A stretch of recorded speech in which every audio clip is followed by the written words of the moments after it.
Start messing up now.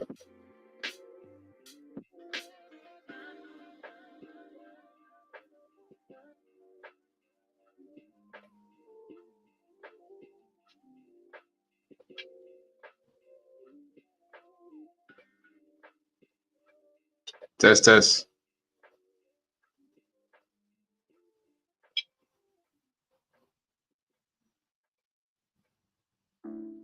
Test, test.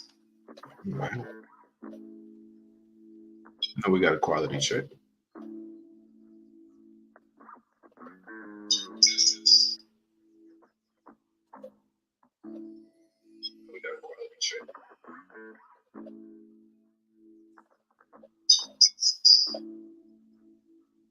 Give it a couple more seconds.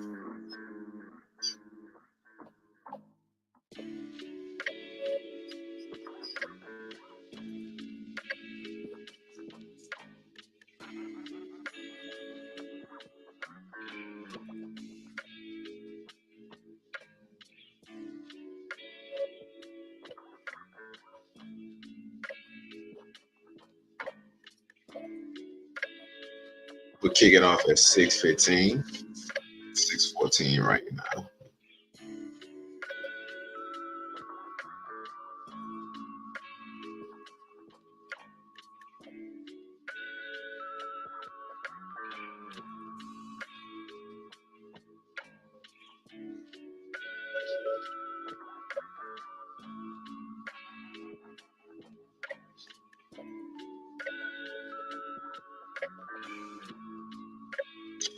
Okay, all right.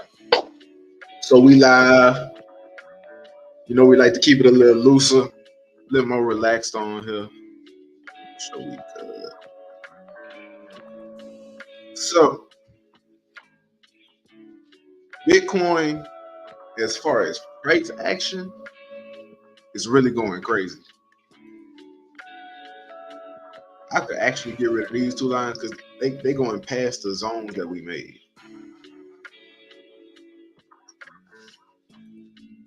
Let me delete these right here. Because we're on more of an uptrend than anything.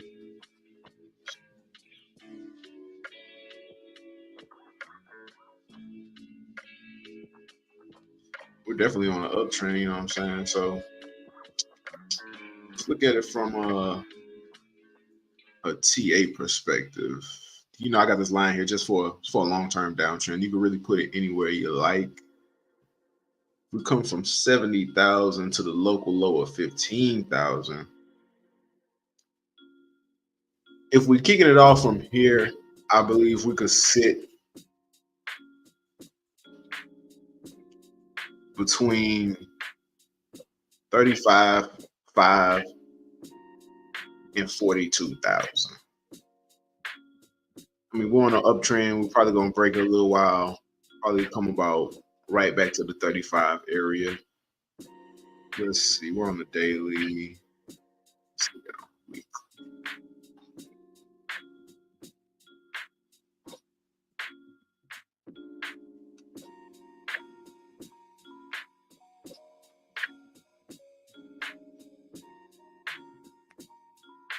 Now the MACD say we got momentum to go up. What the RSI is telling us, we may be headed towards a little bit more towards the overbought side. So who knows? They're saying two different things. But there's something new I want to try. Might as well try it now. Is the Elliott wave impulse. So let's take it from the daily.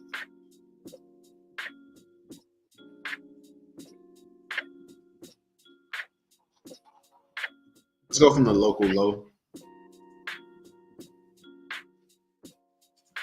So we're gonna do 5 waves. Let's say 1, 2, 3, 4,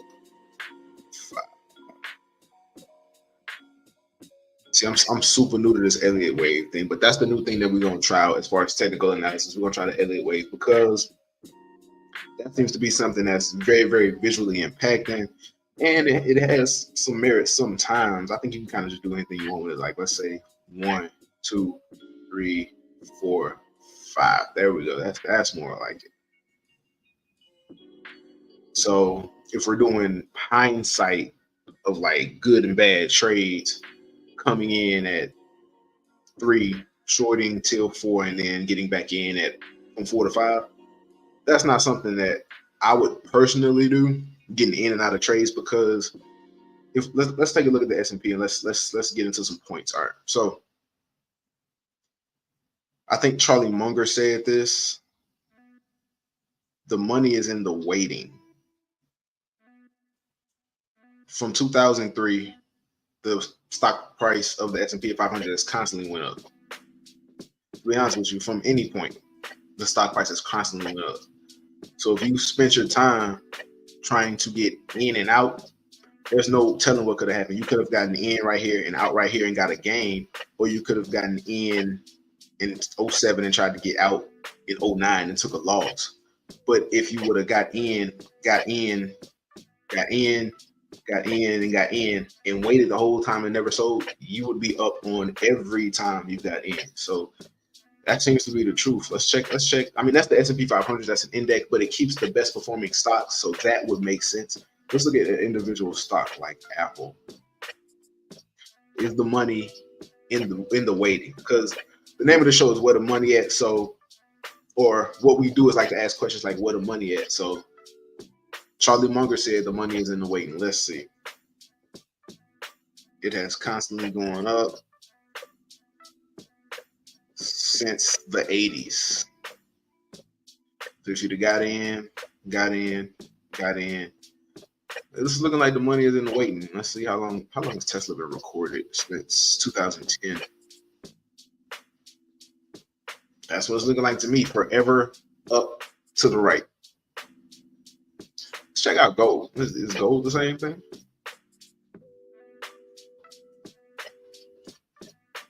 Yeah.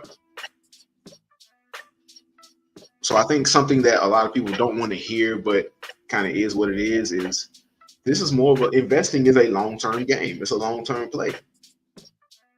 Now, I think where margins could be made month to month as far as getting cash hand on hand is like real estate with rent, starting a business and making money. But those things take upfront capital. So just like anything else, they take time. You know, you start a business, it'll be 3 or 4 years before you start to, you know what I'm saying, see the profits. You know what I'm saying? For the first 4 years, you're trying to make back everything that you put in to start the business. You know what I'm saying? For real estate, let's say you buy a $200,000 house, you do $500,000, $50,000 worth of upgrades, which is on the low end. You know what I'm saying? You're in $250,000. So by the time that rent catches up to that, you know, who knows when that'll be. So I think that's the thing that people don't want to hear is how much of a long-term game this is. But let's get into some stories real quick. So everybody is convinced that we are in the start of a bull run right now. Me personally, I'm not. I think we have more room to go down. Why? Because of litany of factors. The U.S. is still teetering on a recession.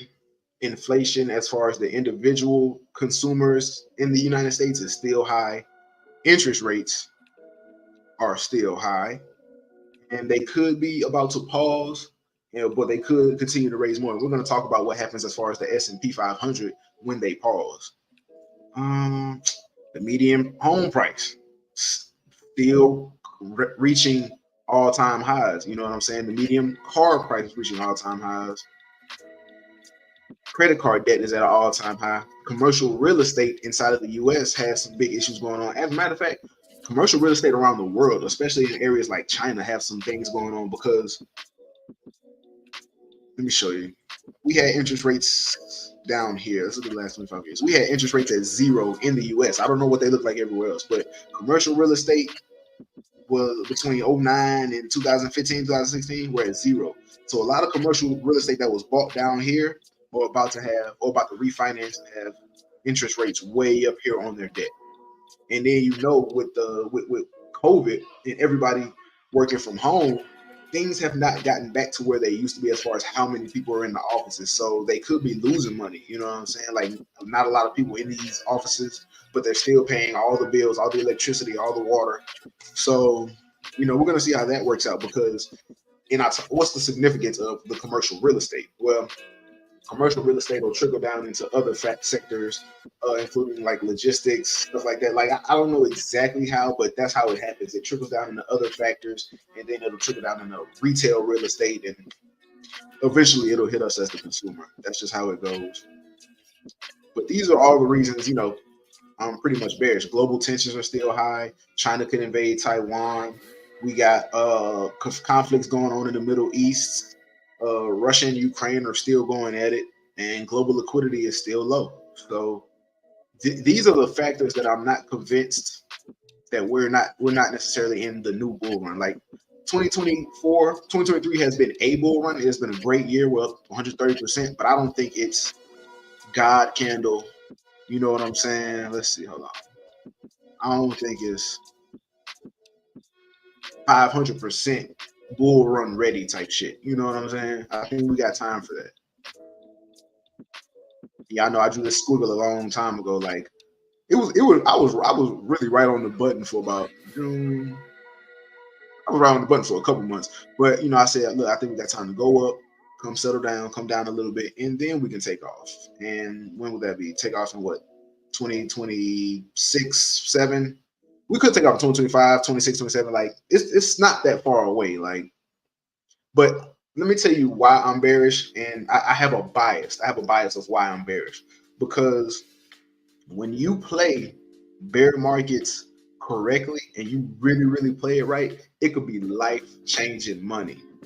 So that's why I'm so keen on us heading down a little bit and going below recent lows, local lows of 16,000 because I want to build bags. Now, you can call me selfish, and that's cool. I'll be selfish. I'm perfectly fine with that because let's say we come down again and we hang around 28,000 to 24,000 to 21,000. That'll be fine with me. If we touch 21,000 again, I think that's fine with me. I don't expect us to necessarily break 16,000 again. We could, better for me, but you know what I'm saying? We get down here, we get down here, we get down here again. I'm building bags the whole time. That gives me the opportunity to put more capital inside of the portfolio. So when we go up, you know what I'm saying? You don't know what can happen. You don't know what coins are gonna, like, let's say we're at 40,000 right now. Let's say Bitcoin touches conservatively 150,000. On the optimistic side, 200,000. What would Ethereum be at? You know what I'm saying? Like this, it'll be a 5-digit coin at that point, or 15, 20 grand. BNB will be a 4-digit coin. XRP will finally go past $1. I ain't never seen that in my life. It probably has been, but I've never paid attention to it. I don't know why y'all so in love with XRP. Look at all these coins. Look at all these coins. That's 100 billion total. And only half of them are in circulation. I don't know why y'all in love with it. We're gonna get back to that. We're gonna get back to that. Solana will be a $1,000 plus coin. Cardano will probably touch $5, $6, $7. It may even be a 2-digit coin. You know what I'm saying? $15, $20. Doge, who cares? I don't really care about them. Let's see. Chainlink will definitely be a 3-digit coin. $300, $400. And this is if Bitcoin touches 150, 200K. Like, see, when you start thinking about it, see, this is like the last thing I like to think about inside of cryptocurrency versus, what's going on with the regulation, what's going on with the legal parameters, what's going on with the innovation in the building, what's going on with the sentiment inside of the community is actual like price action, because that's the last thing you need to think about. You know what I'm saying? But it is fun to think about it when you finally start to get to that point. Monero is an old coin, bro. Monero is an old coin.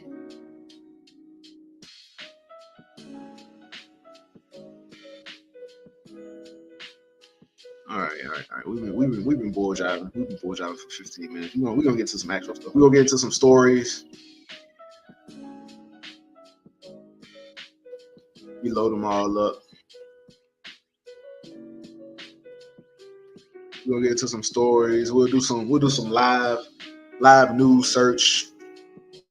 We'll do some project research. Like I got time. I got time. Monero is an old coin. It looked like one of the first privacy coins. Not many cryptocurrencies have been around since 2014. This is a 9-year-old company. Kudos to them. Crypto has seen so much in the last 10 years. Like back when I first got in 2018, news could flip the cryptocurrency market like that. Like if ETF news would have came out back then, it'd been ridiculous. All right. All right, that's something I want to get into. Let's get into the news. And it's this idea of crypto bros. The idea of crypto bros. They got 2 stories that talk about this. CNN Business has a shitty website. Says once nearly jobless siblings make a fortune with Shiba Inu. A new cryptocurrency catches their interest for continued success. After making a fortune with the Shiba Inu brothers have eyed the next promising meme coin. So they talk about 2 anonymous brothers named Tommy and James in their mid-40s that were wedding photographers, and they went all in on Shiba Inu and got rich. They never say their names, but there's multiple stories about this guy. And this is on Coinpedia, and this is on CNN Business, how 2 brothers went from nearly jobless to multimillionaire. And the thing about it is, they run the same stories over and over again. So, like, who are these guys? You know what I'm saying? One thing you need to understand about these media outlets is a lot of these stories, people pay to get their stories up. Like, how do you think they choose? Like, people pay to get advertisements or news stories run about their company to make it look like news, but it's actually marketing and advertisement for something. So, with that being said, and with that mindset, this is an advertisement for some new cryptocurrency. So, what is it? What is it? They gotta tell us. Rebel Satoshi? Is that it?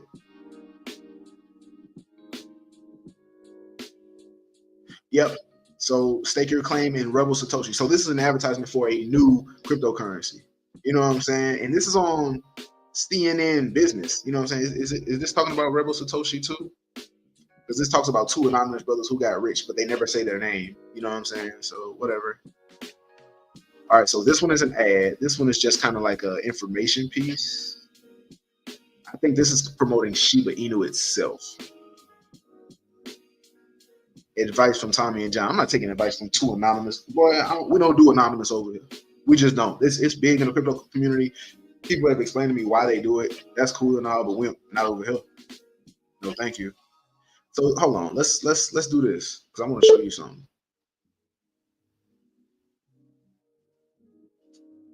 Because these ain't the only 2 stories.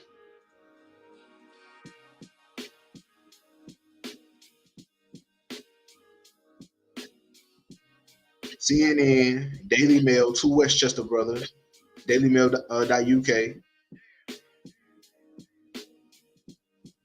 Tweet Town. Like there's multiple stories, but the weird part about it is the years that they're released. So the majority of these were released in 2021, but I've seen this story rerun in 2023. Watch your guru. 2 Shiba Inu investors earn such and such a crazy amount to get your attention. 2 jobless brothers managed to convert $8,000 of Shiba Inu into millions. And it could be true. It could be true. But why are they running this story over and over again? Why did they run it in 2021 and why are they running it in 2023? Like this type of weird stuff goes on in cryptocurrency so much. Family makes 9 million too. See, they're rerunning this story over and over again, which is so weird. What is it about? But these are things that we should watch out for, because somebody is just going to catch this story. No, someone's going to just catch this story right here. And it's going to say once nearly jobless siblings. Somebody had just lost their job, or somebody's going to read this who just lost their job, or is on the verge of getting fired. You know when you're about to get fired. You know what I'm saying? They're going to be like, man, maybe I could make a play, you know what I'm saying, with Shiba Inu, or this might even be worse than Shiba Inu, because this is just something new that, we ain't got to guess. We ain't got to guess.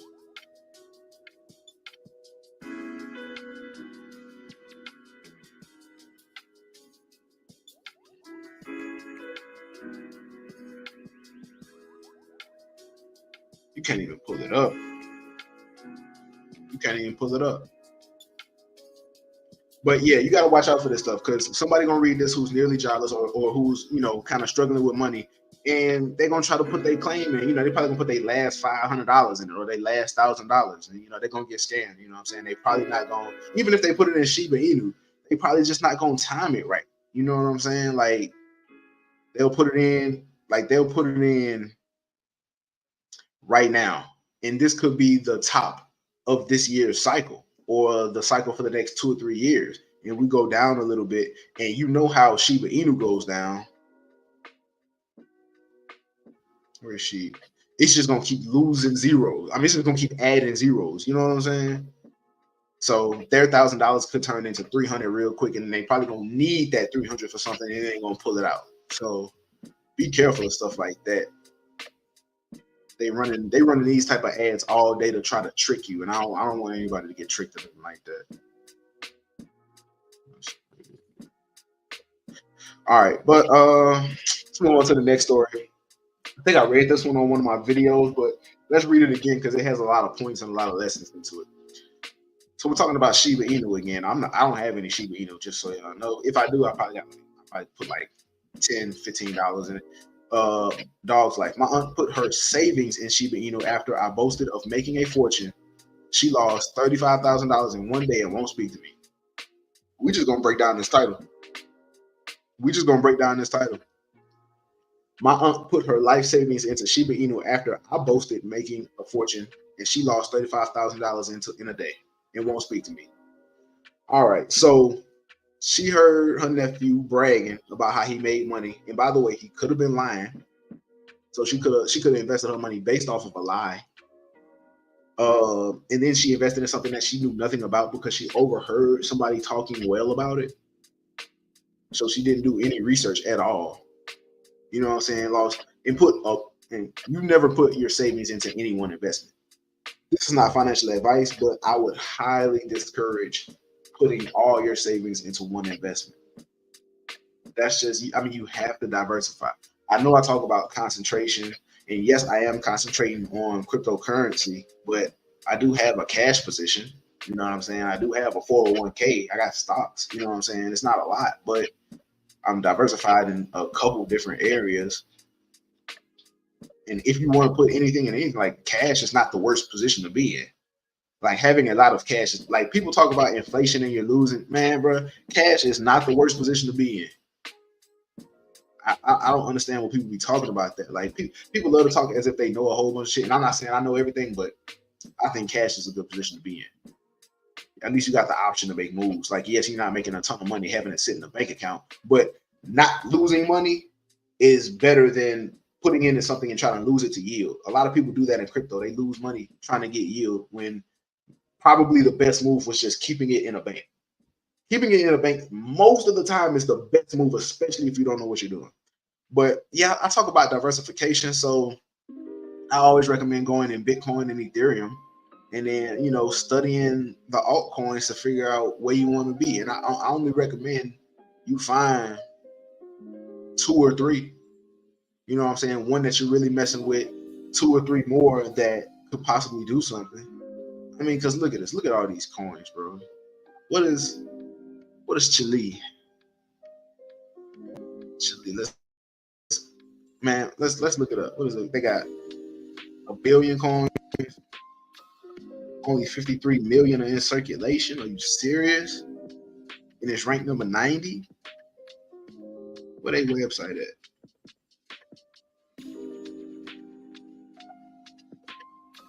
I mean, I just picked a random coin. You know what I'm saying? Watch videos, get money. Okay. Interesting. All right, they got a little product, maybe. Maybe it's physical, I don't know. See multiple coins. See when a project has multiple tokens, like one is enough. They already just clicked the button and made tokens out of nowhere, but you're making two. You know what I'm saying? I mean, website is Website is all right. Go to Twitter. And this is what you want to do on some basic stuff of looking up. This is project research. You want to go here. You want to check the tokenomics. You want to see how many coins are circulating. You want to see the max supply. You want to check their website to see, first of all, if their website even looks good. You know what I'm saying? This is it's all right. I'm not super impressed or anything. They have a YouTube. I'm definitely going to YouTube. I'm definitely checking all socials. YouTube, Twitter. They joined in March 2022. They got 124,000 followers. They tweeted 13 hours ago, and they got some decent engagement. I mean, they reached 7,000 people. They got 100 likes. So they reached 8,000 people, got 100 likes. It's not great, you know. You've been when we have fixed the app, so you know they're fixing stuff. You know, I don't trip when I hear about things breaking and stuff like that. Okay, they're all wearing the glasses, or at least in the thumbnail. They haven't been active in 7 months. You know what I'm saying? That's not good. Their YouTube has not been active in 7 months. So what's up with that?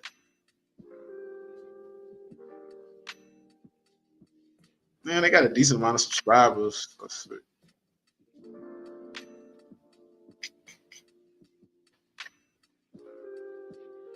I mean, you know, I wouldn't invest in them.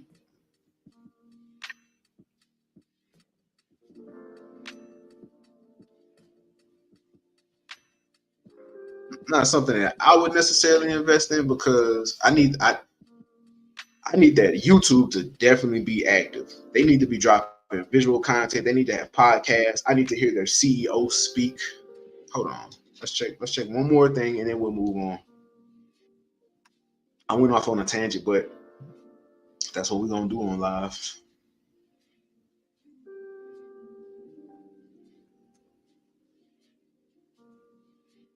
Y'all can hit me up on LinkedIn if y'all want to.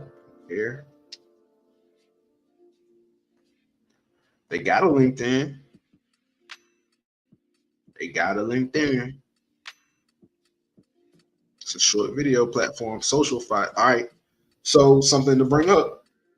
One of the categories that could be one of the hot topics in the future is decentralized social media, social finance. So being able to monetize content, being able to monetize your social media profiles, you know what I'm saying? Like, and they already started that with y'all know what I'm talking about, that website, that decentralized website where you could like sell your profiles and your profiles or like have token worth or whatever. Y'all know what I'm talking about. I didn't get on it, but okay, they got a LinkedIn, short video, social files, a mission to provide everyone with the opportunity to monetize time in social network.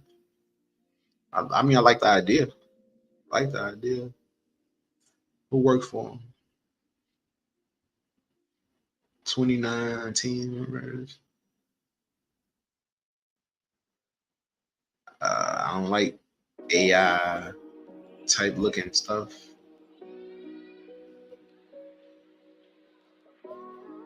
Founder, ex-Binance. All right, so this is the CEO.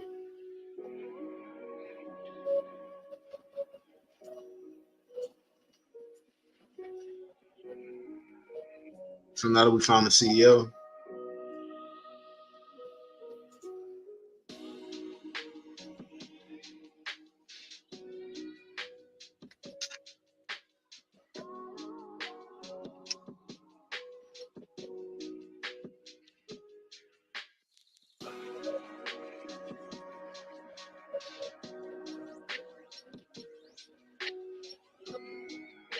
the CEO got 5.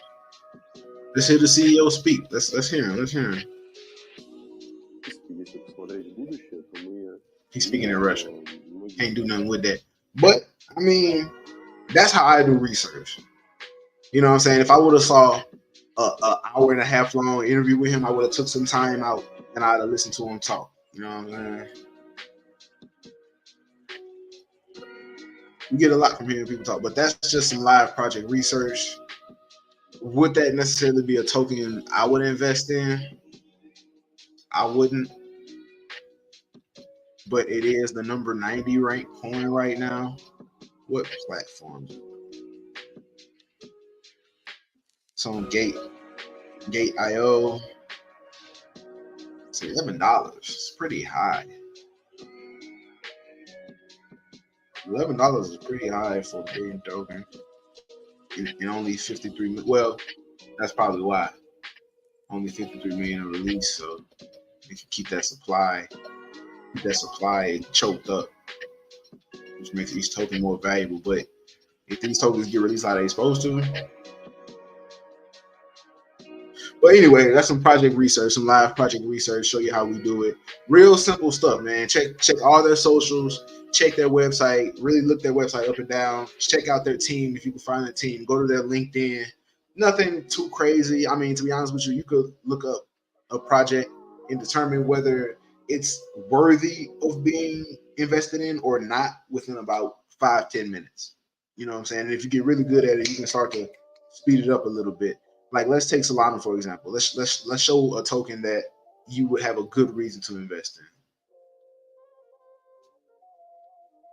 Solana website is shorter, it's smaller than the other one. It's not too much going on.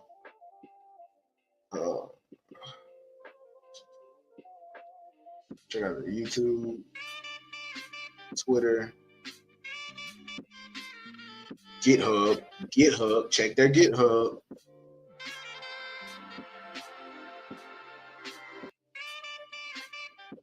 So they got a 43-minute podcast 3 days ago. They dropped more content the day before that. You see how active they are? 11 days ago, 12 days ago. They're very, very active. They got lives. Their lives are not that active, but they are very, very active, dropping content. Their website looks good. Their Twitter, 2.2 million followers. You know what I'm saying? That's a repost. There's something they posted.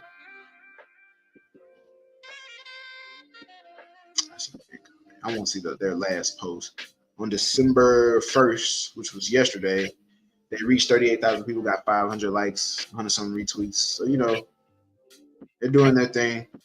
Let's check their GitHub, check their repositories. Updated 7 hours ago. Solana program library updated 12 hours ago. Web3.js updated 15 hours ago. Updated yesterday. Their governance, their audits, like that's what you want to see from a project. Like they really got developers really, really going in, going active. And I'm gonna do the same thing I did for the other company.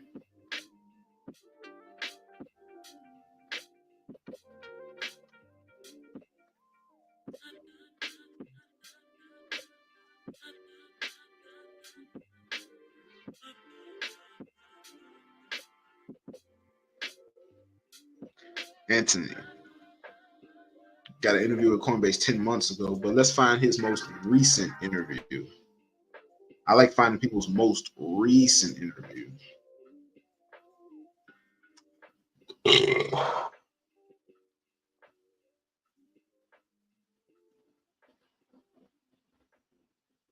did an interview 4 days, not an interview, but maybe he was on a panel 4 days ago, speaking publicly, dolo by itself. 1 month ago, spoke with Masari, talked for 20 minutes a month ago, one-on-one, 38 minutes on a panel, live in front of a whole bunch of people, probably 2 months ago. Like, that's what you want to see from a project. And I'm not saying that all of this contributes to a good project. None of this is financial advice. I'm not saying all that automatically makes it a good project, but at least they cover the basics, which makes it qualifiable to be, you know what I'm saying, which makes it what am I trying to say, qualified to be considered to be invested in, you know. And that didn't take me long. Finding all that information didn't take me long. And you can do that with every project, every token. It just takes a little bit. And that's what I mean, and other people mean when they say do your own research. That's how I invest in what tokens I like. And if you take that little bit of time, you can be like, you know what, this project is not even worth it, or this project has something to it possibly. Like the other token, like it had a good idea. Chill. That's a good idea. I think monetizing social presences and monetizing digital profiles and stuff like that, that's going to be big in the future. I can see that easily happening in the future. Are they going to be the one to do it? Who knows? Let's do one more live project. I've heard about Render a lot.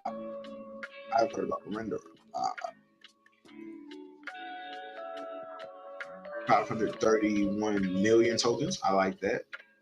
I would prefer to have all of them released, but you know, can't have everything.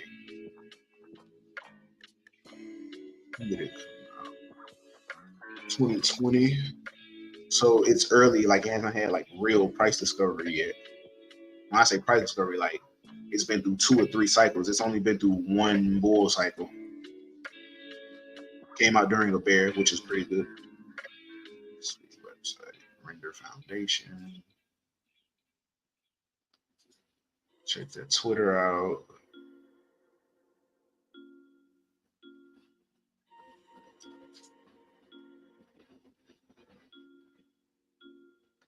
All right. Website looks interesting. Website is the leading provider for decentralized GPU-based rendering solutions, revolutionizing the digital creation process. All right, cool. 3D rendering work. All right, they do 3D stuff.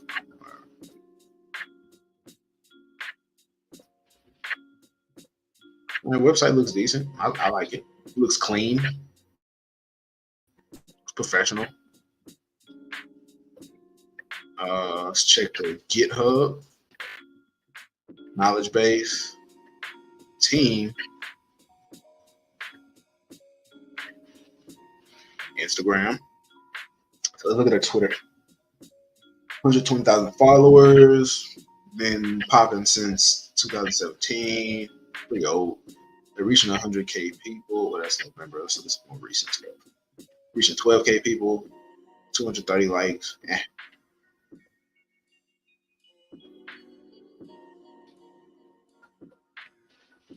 Check out their IG. All right.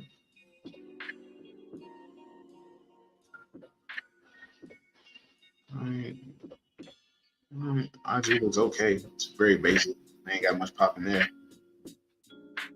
Head of operations. See, this is what I like. I like that their faces are there. You know what I'm saying? Like a lot of projects that you'll find, they have they're like semi-anonymous. Like they'll have a fake name with a AI generated picture or a cartoon as a picture. Like it's very unprofessional. But at least they got some faces. You know what I'm saying? This is their knowledge base, so you can do a lot of research on them. I like the fact that they have a knowledge base, so you can educate yourself. OTOY, I'm not sure what that is. Probably a partnering company. Check their GitHub. They got 2 repos. It was updated last week and on August 8th. So they got a GitHub. People are updating it, maybe not crazy often, but last week is not too bad. So it's, eh, you know what I'm saying? Like we don't see the CEO, head of operations. You know what? One more thing, we got to check the LinkedIn.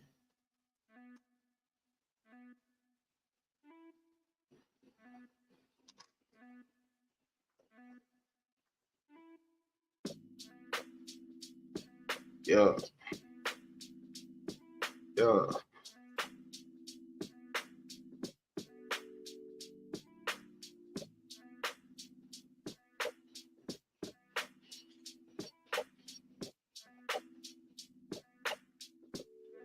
All right, they got 50 some employees located in Denver, headquartered in Denver. Or Melbourne, Victoria, wherever that's at. Let's check out their posts. Hey, look, some people may consider this the boring part of crypto, but this is where the money made right here. My personal opinion. Vice president partnerships. Check him out. CRO, Chief Revenue Officer.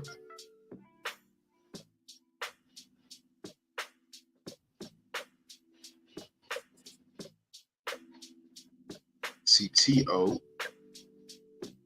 Do they have a CEO? Oh, I'm pretty sure they have a CEO. Is he up top?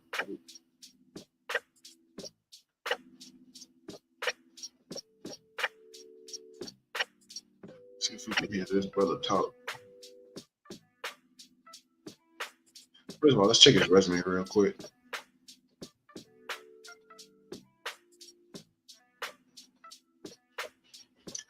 So his experience, this is the vice president of Render. He's only been there 3 months.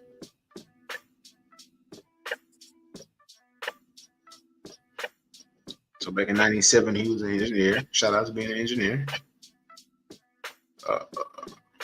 Manager, director of marketing, VP of product management.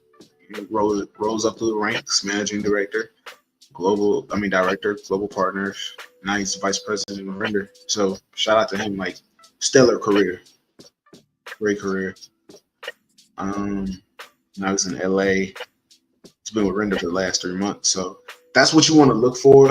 You just kind of want to check people's resume, make sure, because that's how I found out, like, the Sam Bankman-Fried stuff with the FTX. Like, I found his resume, and it was a cool resume. He worked for a bank. He worked for like 2 different banks for a little bit as an intern, then full-time analysis. I think, I can't remember, but he went from intern to like a professional analysis for like 2-3 years, and then he was head of FTX. I'm like, damn, like that's a big jump. Like you went from working, being a low level person in the grand scale of a business, you know what I'm saying, basic level employee, entry level employee, to the CEO. And that's why I don't believe Sam Bankman-Fried was the big mastermind behind FTX. That's my logic behind that. Like, somebody placed him there. Like, there are no coincidences. Like, okay, look, he could have started the platform and then just blew up and got there. But with the amount of money that he was managing, that's too much money to manage without some strings getting pulled, some buttons getting pushed, some chess pieces getting moved somewhere. That man was managing billions of dollars. You know what I'm saying? His resume looked nothing like this. Like, you can see there's a progression. There's a progression. He just popped out as the CEO one day. Like, man, get out of here. But Render looks all right. Render looks all right. It'd be something I would consider looking into. Let's see, $3. Mortgages on Coinbase. So this could be something you put a little $20, little $25 if you got it like that. Put a little $100 into it. You know what I'm saying? Put a little $100 into it and kick back and wait. And then, for shits and giggles,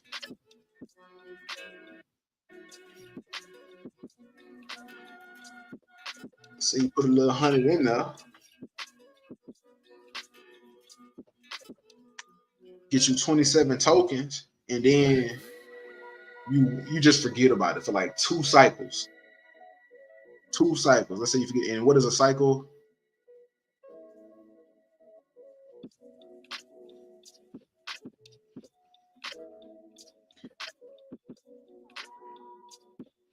This is a cycle. Hold on. Going from the bear market to the bull market, finding itself, that's one whole cycle. So I say you wait 2 cycles. This is 2 cycles, and we still got to kind of find our happy medium, and have a real bear market, and then we'll see what's up.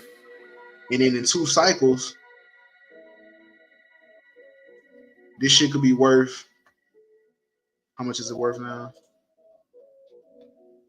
366. Let's say it's worth $60. You know what I'm saying? You turned $100 into $1,600. And that's time. So let's if you to put $1,000 into it, you know what I'm saying? If you got it like that to just have money to, some people got it like that. Some people have $1,000 to just throw in an experimental coin and forget about it. Hopefully we can all get to that point one day, because that's how it takes money to make money. That's why rich people get so rich, because they got the type of money to throw somewhere, put it there, forget about it, and then a couple years later it's worth boom. You know what I'm saying? That's why getting wealthy is so important. You know what I'm saying? Having the ability to invest in what you want to invest in is so important. Oh, we can talk for 5 minutes. I got time. We keep going. So, talk about some reasons why I'm still a little bearish about what could go on as far as price action. We've had an amazing 2023.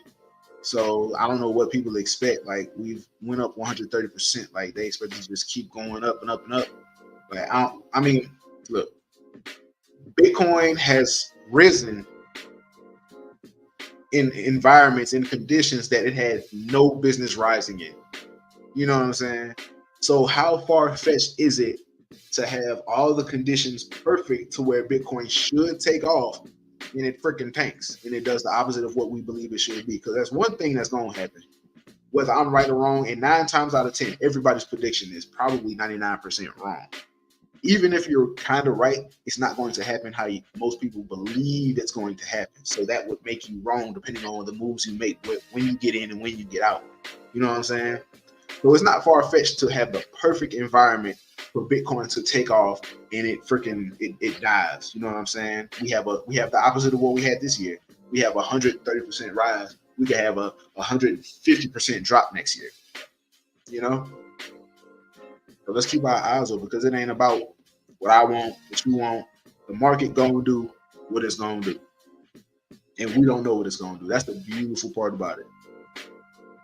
So we went through a couple stories,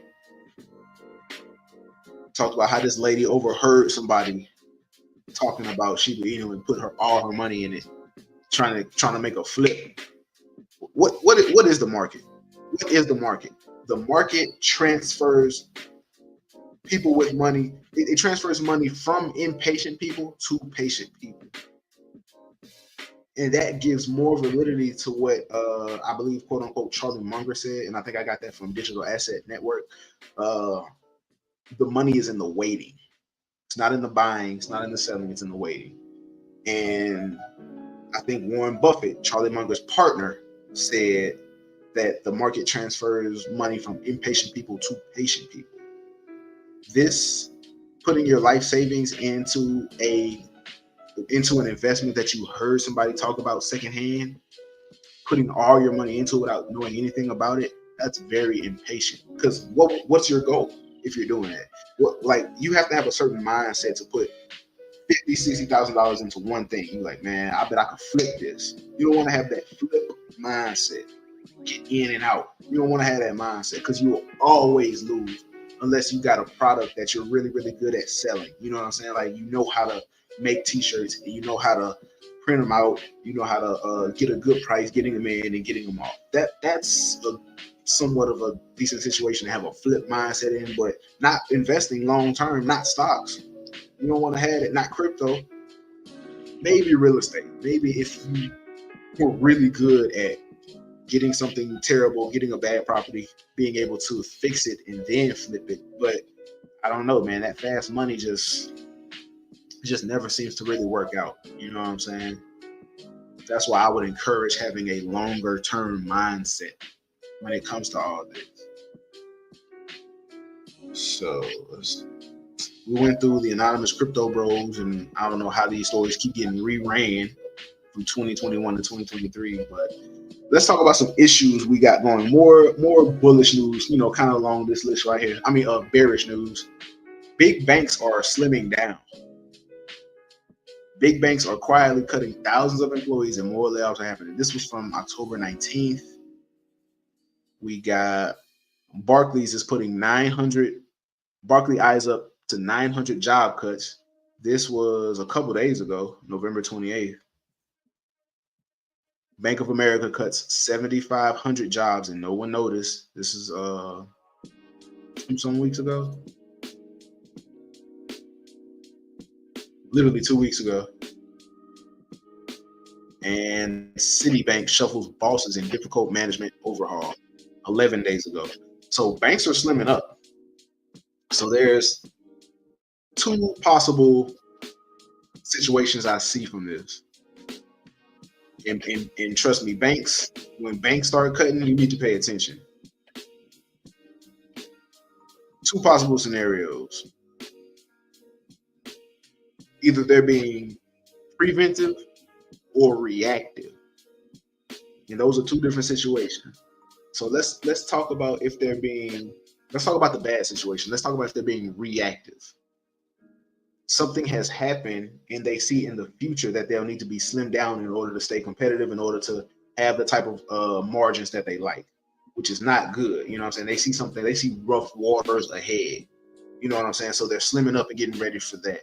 Or a positive scenario is they're being preventative, which means they're slimming up in the future. So with my face, with Barclays cutting 900 jobs, you know what I'm saying, at an average of 60,000 a year, those margins are going to look really good coming in the future. Like within the next couple quarters of statements and meetings and y'all know what I'm talking about. Those numbers are going to look good. Those projections are going to look good because they've slimmed up and now they're able to maneuver better in the future. You know what I'm saying? So those are two different possible scenarios. Hopefully, you know what I'm saying, if we're talking about, if we want the best positive reaction, they're being preventative and not reactive. But either way, big banks are slimming down. Bank of America cutting jobs, Citibank cutting jobs and shuffling managers and shuffling bosses. Something's going on and we need to pay attention. And things like that are the reason why I believe we have some more troubling times ahead of us economically. And when I say that, I mean lower Bitcoin prices. At the end of the day, what does it mean? Because why? I'm biased. I want to build bigger bags for when that bull run happens, whether it's 2025, 26, 27, 28, 29. Like, let's think about it. Let's think about it. From 2024, if the bull run was 5 years away, would you still be able to be locked in a whole time and still have faith in cryptocurrency? So 2024, 25, 26, 27, 28, 29. If the bull run didn't happen until 2029, would you be able to be locked in? Mentally, I am prepared to go there, but life can happen. Like, you can say anything, and then life comes up, and then different information comes out. Like, all this could go to zero. You know what I'm saying? I'm mentally prepared for Bitcoin to take 5+ years for the next bull run. I don't believe it will. I believe we'll definitely have a bull run between 2026 and 2028. I can see that happening easily. But what if it doesn't? What if it takes longer? We've had 10-year decades of nothing happening in the stock market before. How high did we go from? Hold on.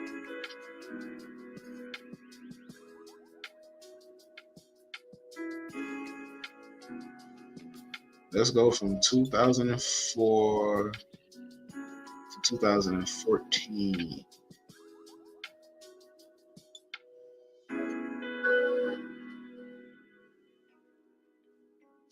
So from 2004 to 2014, the S&P only went up 81%.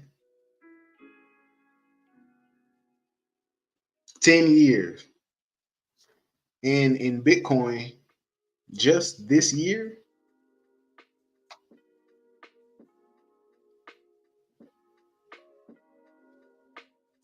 I don't know why it's taking me so long to get there. In Bitcoin, just this year,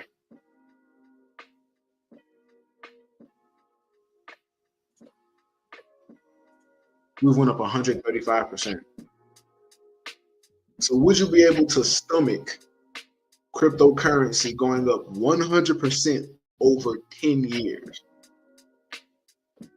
Yeah, now we're talking crazy. Now we're talking real.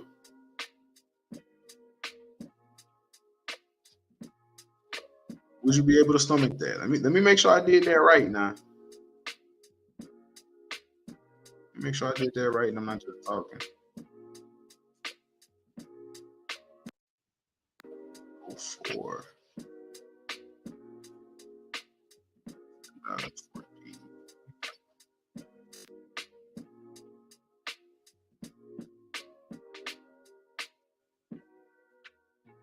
I didn't do that.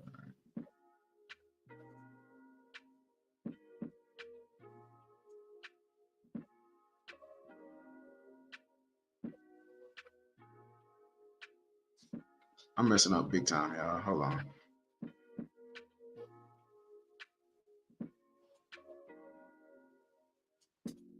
I can get more accurate reading.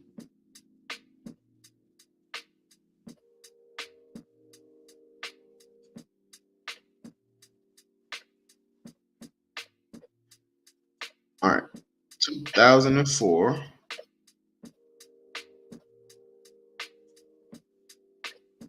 to 2014.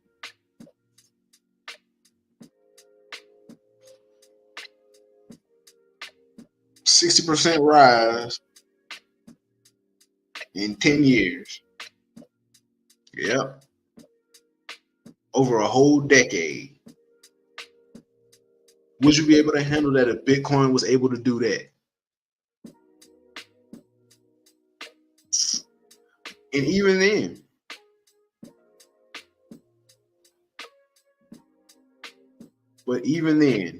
if you would have still waited, you know what I'm saying? I mean, it takes 10, 20 years, but you'd still be up if you never sold. You would still be up if you never sold. Now, there is for people who do believe we're in a bull run, I'll give them this argument right here. So you see, when it comes to the U.S. federal funds interest rate, there's a little pause here at the top. Like, they're raising so much, and then at one point they'd be like, we're not raising anymore. And then for the next several meetings after that, they pause interest rate. They don't do anything. So this pause right here in 01, this pause right here back in 07, 08, and this pause right here in 2019. When they pause, which is the dot that I have right here, the yellow dot, price tends to rise as far as the S&P goes. In 2000, there was a pause in this area and they rose. There was a pause in this area in 2006, 2007, and it rose. The S&P price rose. There was a pause here and the S&P price took off. Now, what is the blue vertical line? That's when they cut interest rates. They started to decline. They started to cut interest rates. Boom, boom, boom. And what happens normally after they started cutting? The price is lower a year from when they started cutting. The price is lower than where it started a year from when they started cutting. This is actually as an anomaly. This disproves that. So it was lower, but then it went higher. And this was a COVID recession and stuff like that. Very, very different, very weird, but it goes against the rule. So 2 out of 3 times it was lower. And that's just the S&P. We don't know how Bitcoin is going to react. Bitcoin was created around this area. So we don't know how it's going to react. And we're almost at all-time highs for the S&P 500 right now. So if we pause, that might be that catalyst to take the S&P to a new bull run. That might send, that could be the catalyst. That, like, I may want us to have lower prices and us to go down. But let's say we pause and we're coming into an election year, and let's say the ETFs get approved, and let's say the institutional money starts to flow in, then it could send it to the moon. You know what I'm saying? So that's why you got to be locked in, and that's why you got to consider every possible avenue, every situation. Let's see. So I don't think we got too much else to talk about. We did some live project research. Maybe we could do some live news research to end it. See if we can find something interesting. See if we can find a story too to wrap it up on.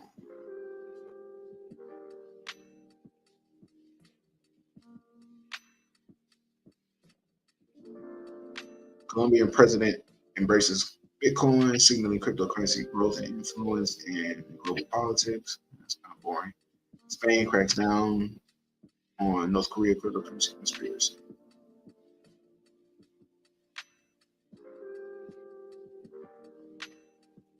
Actually, I like that other story that popped up first. Actually, what is market manipulation in cryptocurrency? How long is this? Jeez, super long. No, we ain't reading that.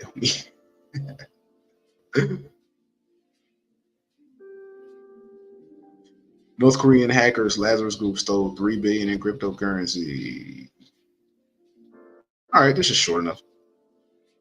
Dude, what? Oh my God. The hacker group stole funds over the last 6 years, which is likely used to fund the country's projects, reports say. North Korea hackers Lazarus Group stole $3 billion in cryptocurrency. North Korea-linked hacker organization Lazarus Group stole $3 billion in cryptocurrency over the past 6 years. The report released on Tuesday reveals that in 2022 alone, the group plundered $1.7 billion in cryptocurrency likely to fund North Korean projects. Blockchain data analysis, Chainalysis indicates that out of the total 1.1 billion was stolen from decentralized finance platforms. So a third of everything that they stole was from DeFi platforms. So DeFi platforms possibly have some security issues going on, which all software products and all cryptocurrency products have somewhat software issues. You know what I'm saying? Like, none of this is indefinite, none of this is final, none of this is 100% secure. A September report published by the U.S. Department of Homeland Security as a part of the Analytics Exchange Program, I may need to look that up, also highlighted Lazarus exploitations of DeFi protocols. The U.S. Treasury Department introduced new sanctions against the North Korea cyber activities, adding Sinbad to the Office of Foreign Asset Control's specifically designed sanctions list. Sinbad has been implicated in laundering the cryptocurrency stolen by the Lazarus Group. See, that's my thing. Like, stealing cryptocurrency should be very stupid because everything is on a blockchain and you can trace it and it has a digital footprint. So maybe there are some ways to mix it up, like Tornado Cash, you know what I'm saying? But it's everything you do online has a footprint and a trail. So I don't know why you would try to steal cryptocurrency or do crime with cryptocurrency. Like, that doesn't make sense at all. You know what I'm saying? The group is known to have used Sinbad's mixer service. Oh, Sinbad is a mixer service to hide the origin of the stolen funds. Such mixtures obscure individual transaction trails by blending multiple user transactions. So, okay, that's what I was thinking about. Lazarus Group. The group's specialty is fund theft. In 2016, they hacked the Bangladesh Central Bank, stealing 81 million, and in 2018, they hacked the Japanese cryptocurrency exchange CoinCheck, diverting 530 million, and attacked the central bank in Malaysia, stealing 390 million. So they get into it. This group is getting to it. The Lazarus Group, and I've heard about them before, actually. But there was something in this story that was interesting. We're about to wrap it up, but just going through some news, just having a little fun, talking some cryptocurrency noise. It's part of the analytic exchange program. What's the analytic exchange?